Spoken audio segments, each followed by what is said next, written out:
الحمد لله رب العالمين والصلاة والسلام على سيد الأنبياء والمرسلين محمد وآله وأصحابه أجمعين. أما بعد فأعوذ بالله من الشيطان الرجيم. بسم الله الرحمن الرحيم. وطهر بيتي للطائفين والعاكفين والركع السجود. وقال تعالى وأنتم عاكفون في المساجد. محترم معزز بھائیوں، بزرگوں، عزیز خواتین، اللہ جل جلالہ امن والہ نے انسان کو جس فطرت پر پیدا کیا ہے وہ فطرت تین چیزوں کا سنگم ہے، تین چیزوں کا مرکب ہے. گویا تین مخلوقات کو ایک میں جمع کر دیا گیا. انسان کے اندر حیوانوں کی بھی صفات ہیں، انسان کے اندر شیطان کے بھی وساوس ہیں، اور انسان کے اندر انسانی اپنا ذاتی مزاج بھی ہے. یہ تین چیزیں ملا کر ایک انسان کا مزاج بنایا گیا. چنانچہ انسان جب اس کے اندر حیوانیت آتی ہے، حیوان سے آگے بڑھ جاتا ہے. چنانچہ اس کی حیوانیت کو سامنے رکھ کر لوگ اس کو حیوان کا نام دے دیتے ہیں. کبھی اس کو کہا جاتا ہے یہ گدھا ہو گیا، کبھی کہا جاتا ہے یہ تو کتا ہے، کبھی کہا جاتا ہے یہ بیل ہے، کبھی کہا جاتا ہے یہ درندہ ہے، کبھی کہا جاتا ہے یہ سانپ ہے، بڑا زہریلا ہے. یہ تمام باتیں اس وقت انسان کے ساتھ جوڑی جاتی ہیں جب انسان اپنی فطرت میں، اپنی عادت میں وہ عادتیں، وہ طور و طریقے، وہ صفات اپناتا ہے جو صفات ان جانوروں کے ہوتے ہیں.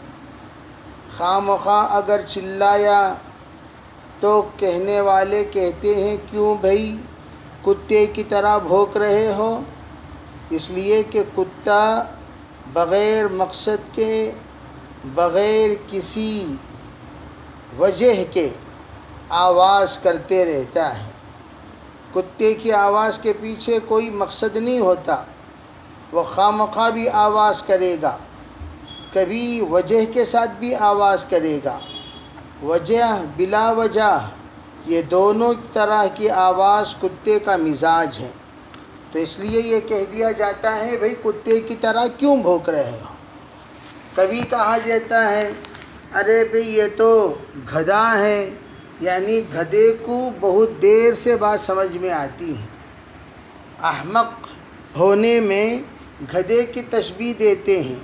تو کبھی کہتے ہیں کہ ارے بھئی یہ تو گدھا ہے، یعنی بہت دیر سے سمجھ میں آتا ہے. جیسے کہ لطیفہ مشہور ہے، کسی نے جانوروں کا جوڑ ہوا تو کسی نے لطیفہ کہا، تو لطیفہ کہنے کے بعد سب ہنسے، تو 10 دن کے بعد گدھا ہنسا.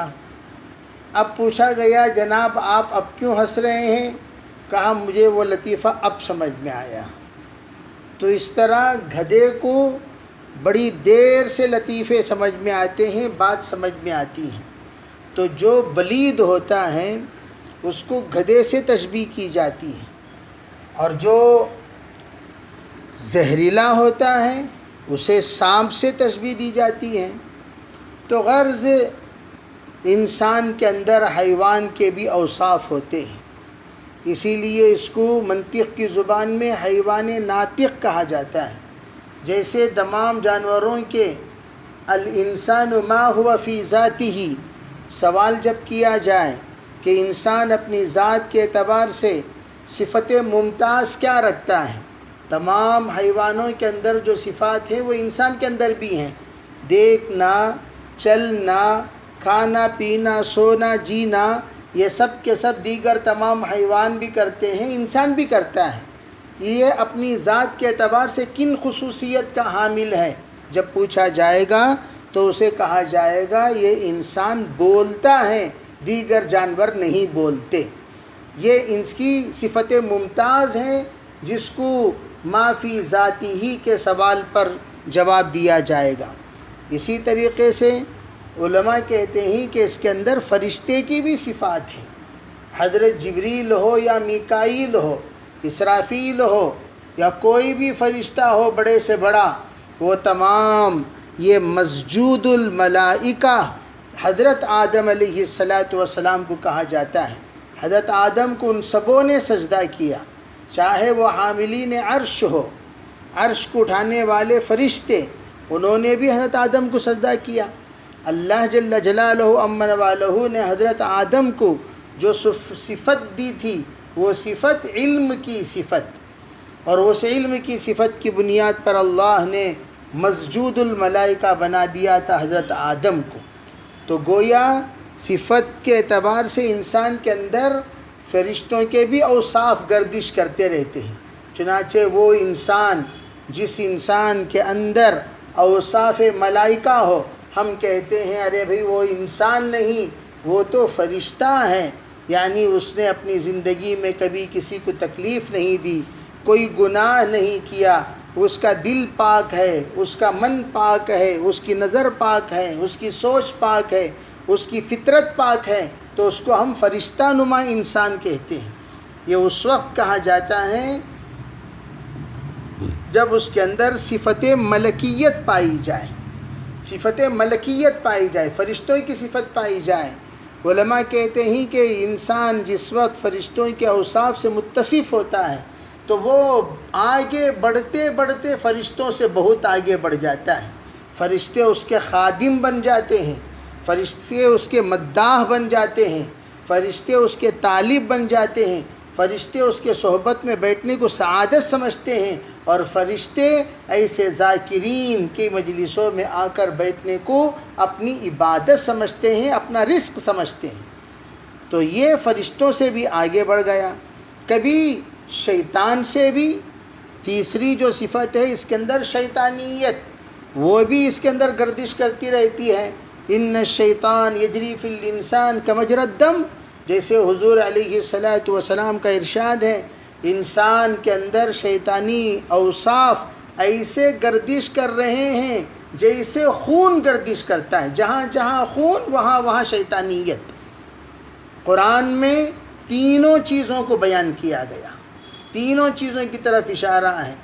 یہ کہا کہ وہ لوگ لہم قلوب لا یفقہون بہا ولہم اعین لا یبصرون بہا ولہم آذان لا یسمعون بہا، ایسے لوگ جن کے کان ہیں لیکن سماعت والے کان، اطاعت والے کان نہیں، یعنی سننے کے بعد ماننے کی صفت نہیں، نظر ہے لیکن عبرت والی نظر نہیں، دل ہے لیکن سمجھدار دل نہیں، وہ کون ہے؟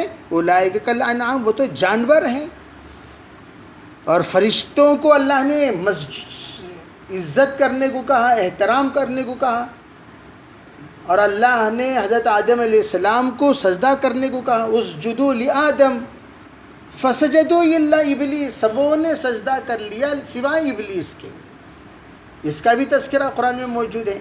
تیسری جو صفت ہے وہ کانو اخوان الشیاطین، مبذرین کے سلسلے میں جو لوگ اس ناجائز جگہوں پر حد سے زیادہ فضول خرچی کرتے ہیں، ان کے بارے میں قرآن کہتا ہے یہ لوگ شیطان کے بھائی ہیں۔ تو پتہ یہ چلا یہ تینوں صفت انسان کے اندر موجود ہیں۔ رمضان مبارک کیوں آیا؟ یہ اصل مقصد ہے بیان کرنے کا۔ رمضان اس لیے آیا تاکہ صفت شیطانیت کو، صفت حیوانیت کو دبا کر صفت ملکیت کو اجاگر کیا جائے، اور اس کے لیے خاص طور پر اعتکاف ہے۔ اعتکاف اس کے لیے ہے تاکہ آدمی صفت ملائکہ سے مکمل لبریز ہو جائے، مکمل مزین ہو جائے، متصف ہو جائے، اس کے اندر صفت ملائکہ حلول کر جائے، اس کے لیے خاص طور پر اعتکاف ہیں۔ اس لیے کہ اعتکاف یہ مسجدوں میں مردوں کو کرنے کا حکم ہے، عورتوں کو گھروں میں کرنے کا حکم ہے۔ اور کون سی مسجدوں میں کرنا؟ ایسی مسجدیں جہاں پر 5 وقتہ نماز ہو رہی ہو، جس کو مسجد کہا جاتا ہے۔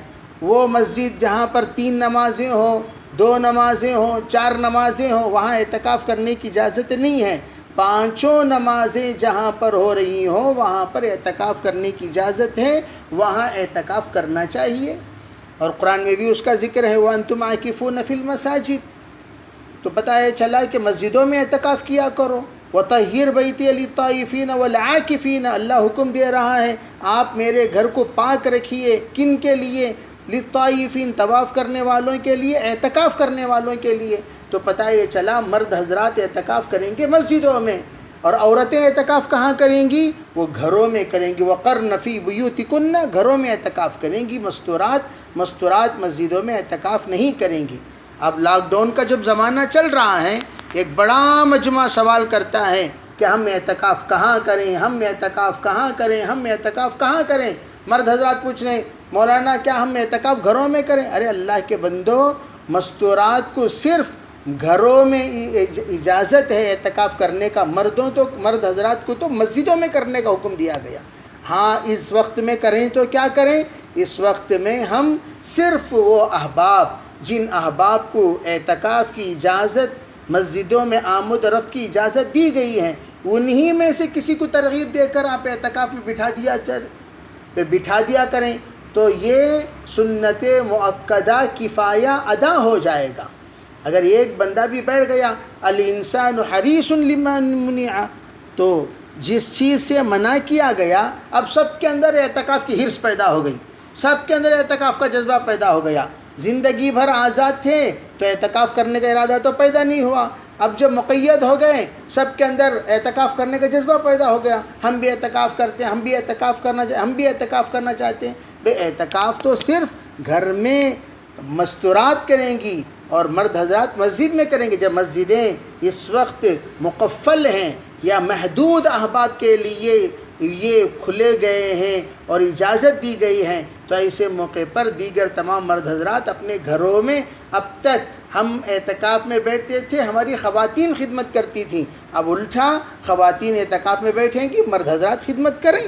تو اعتکاف یہ مسنون طریقہ آپ علیہ السلام نے 3 طرح کا بھی اعتکاف کیا، پورا مہینہ بھی آپ نے اعتکاف کیا، اور آپ علیہ السلام شب قدر کی تلاش میں پہلا عشرہ کیے، پھر دوسرا عشرہ بڑھا لیے، پھر تیسرا عشرہ بڑھا لیے، تو عشرہ بھی آپ نے نیت کی۔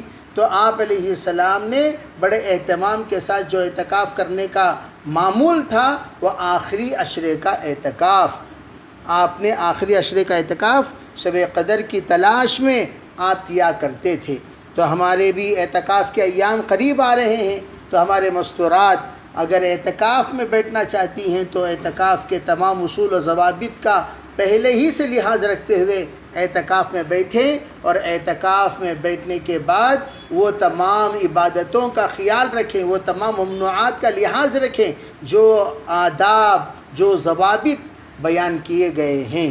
تو ان تمام باتوں کا لحاظ رکھتے ہوئے ہم خواتین اپنے گھر کی مسجد، گھر کی اس جگہ کو کہتے ہیں جو جگہ نماز کے لیے متعین کی گئی ہے، اس جگہ پر اعتکاف کرنے کا اہتمام کریں، اور مرد حضرات ان کی خدمت میں رہیں۔